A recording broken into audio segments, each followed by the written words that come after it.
ကျွန်တော်တို့အများလို့ကြားနေရတဲ့အတိမထမိတဲ့သာသတန်အကြောင်းကိုပြောပြချင်ပါတယ်။ဘာစကတ်ဝေးထမ်းမှာပဲဖြစ်ဖြစ်တင်းနေရတဲ့နေရာမှာပဲဖြစ်ဖြစ်တေချူချွေနဲ့မြည်နေတဲ့စူပါနဲ့တာတွေကိုမမ်းမကြတယ်မဟုတ်လား။အဲ့ဒီတန်ကဘယ်ကောင်းလာတယ်လဲ။အဲ့ဒီအတန်မထွက်အောင်လှုပ်လို့ရမလားဆိုတာကိုသိပ္ပံပညာရှင်တွေကဖြေလျှောက်တွေ့တော့ပါပြီ။ကဲစိတ်ဝင်စားဖို့ကောင်းတဲ့အခြေအနေတွေကိုတူတူကြည့်လိုက်ရအောင်။အရင်ကတော့ပညာရှင်တွေကစတိစလက်ဆိုတဲ့ theory ကြောင်းလို့ထည့်ခဲ့ကြတာပါ။ဆိုလိုတာကဖဏအောက်ခြေရောပါကကြားပြင်းနဲ့ပေါ်တိုင်မိတဲ့အခါတခါတည်းချော့ကနေမသွားပဲကားလိုက်လောလိုက်ဖြစ်ရကနေတောက်ခမှုတွေထွက်လာပြီးအသာပြေတာကိုပြောတာပါဒါပေမဲ့အခုနောက်ရှုံလေးလာချေအရာဒီထဲပုံနေနေတာတွေတွေ့ရှိနေပါတယ်လောကထဲနဲ့ပေါင်900ကျော်ကလီယိုနယ်ဒိုဒါဗင်ချီရေးခဲ့တဲ့ပေါ်တိုင်မှုဆိုင်ရာမှတ်တမ်းတွေကိုပြန်ကြည့်ပြီးအင်ဂျင်နီယာတွေကစက်သားခက်ကြတာပါ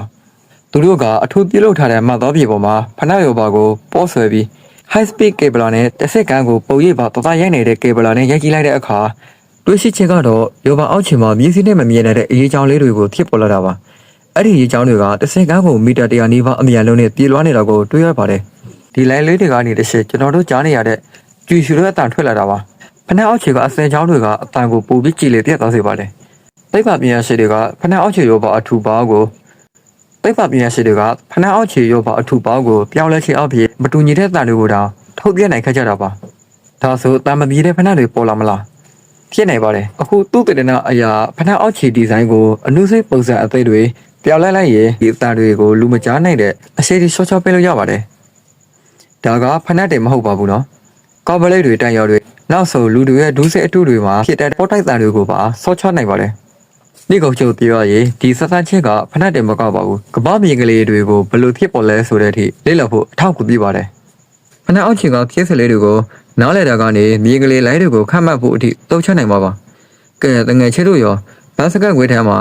ကျွေခနဲမြေတဲ့အတန်ကိုကြိုက်လားကျွေခနဲမြေတဲ့အတန်ကိုကြိုက်သလားဒါမှမဟုတ်အတားတိတ်ဖဏတွေကိုပဲလိုချင်လားကွန်မန့်မှာပြောခက်သွားကြပါဦးနော်ဒီလိုသိပ္ပံပူတူတောက်တွေကိုစိတ်ဝင်စားလဲဆိုရင်ကျွန်တော် channel ကို subscribe လုပ်ထားဖို့မမေ့ပါနဲ့အောင်နောက်ထပ်ဗီဒီယိုမှာပြန်တွေ့ကြမယ်ဒီဗီဒီယိုလေးကို YouTube မှာဖြစ်ဖြစ် TikTok မှာဖြစ်ဖြစ် Facebook မှာဖြစ်ဖြစ်ကြည့်နေလို့ရှိရင် like နဲ့ follow လေး subscribe လေးလုပ်ပြီးဖို့တိုက်တော့ပါတယ်ဗျအားလုံးကိုကျေးဇူးတင်ပါတယ်